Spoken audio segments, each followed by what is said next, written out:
मी अजय पंचा सशिक्षित सरकारी माध्यमिक विद्यालय होलसमुद्रा। आज आपण संभाव्यतेला निगडीत उदाहरण पाहणार आहोत। तर हा प्रश्न प्रिपेटरी एक्झामिनेशन मध्ये आलेला आहे। उदाहरण आहे, 3 आणि एकाच वेळी वर उडविली आहेत, तर खाली निष्पत्ती मिळविण्याची संभाव्यता काढा। फक्त 2 छाप, कमीत कमी 1 काटा, सर्व छाप किंवा सर्व काटे असल्याचे आपण उदाहरण सोडवणार आहोत। सुरुवातीला आपण अवकाश नमुना म्हणजे सर्व निश्चित किंवा शक्य असलेले जे निष्पत्ती आहेत ते लिहू। ते लिहितात यस बरोबर 3 नाणे जर वर उडवले तर सुरुवातीला बघा सर्वच्या सर्व छाप येतील असं गृहीत करू। त्यानंतर 2 छाप 1 काटा, त्यानंतर बघा हे 2 नंबर, आता इथं काटा इथं 3 नंबरला घेतलं होतं मी, 2 नंबरला काटा घेतो। त्यानंतर हे 2 नंबरचं 1 नंबरला घेऊ। त्यानंतर येणार आहे एच। त्यानंतर अगोदर 2 छाप घेतलं होतं, आता 2 काटा घेतो मी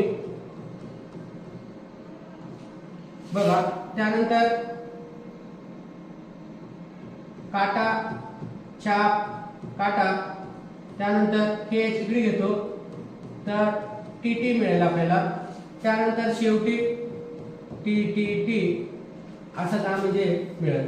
इथं बघितले शक्य असलेले एकूण निष्पत्ती म्हणजे 1 2 3 4 5 6 7 8 म्हणजे एस बरोबर 8 आहे। त्यानंतर आता आपण उदाहरण सोडवायला चालू करू। 1 नंबरला आहे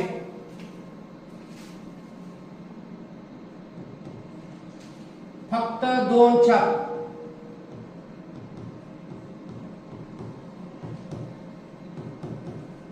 तर ही घटना ए मानलं तर फक्त 2 छाप म्हणलं तर बघा 2 छाप असणार, फक्त 2 छाप राहा, कमी राहू नये की जास्त राहू नये। इथं पहिलं तर एच म्हणजे छाप, इथं 2 छाप आहे, इथं आहे, इथं आहे। मी लिहितो बघा पहिलं एच टी, त्यानंतर आहे एच टी एच, त्यानंतर आहे टी एच, त्यानंतर आहे बघा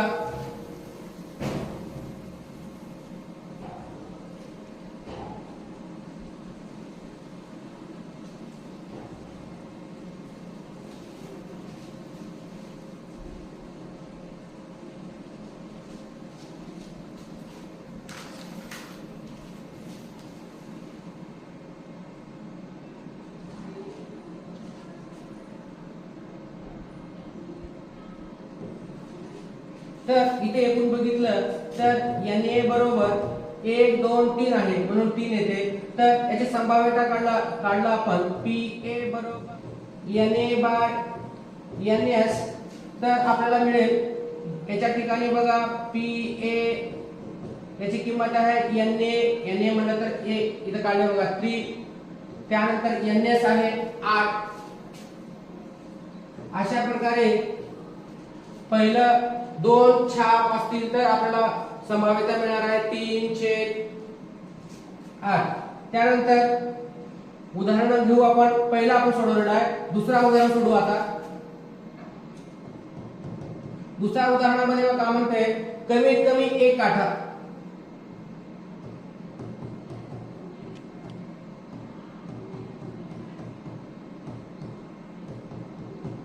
तर कमीत कमी 1 काटा येण्याची घटना जर आपण बी मानलं तर बघा याच्यामध्ये पहिलं येईल 1 काटा म्हणलं तर कमीत कमी 1 टी यावं। त्याच्यामध्ये बघितलं तर कमीत कमी 1 टी बघा इथं आहे, इथं आहे, इथं आहे 1 टी, इथं कमीत कमी 1 राव, जास्ती चालतंय, इथं 2 टी आहेत, हे पण चालतंय, हे चालतंय, हे चालतंय, हे चालतंय, फक्त हे चालत नाही का म्हणजे कमीत कमी 1 काटा म्हणलेला आहे।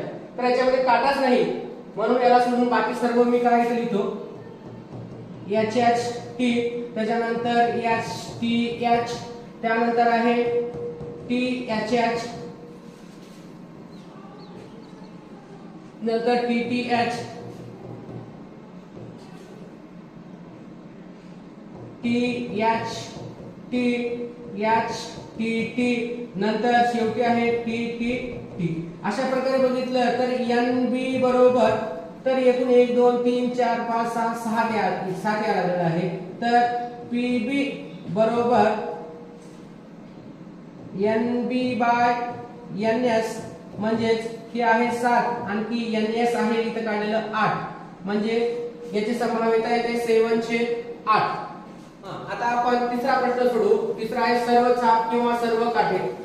तर तिसरा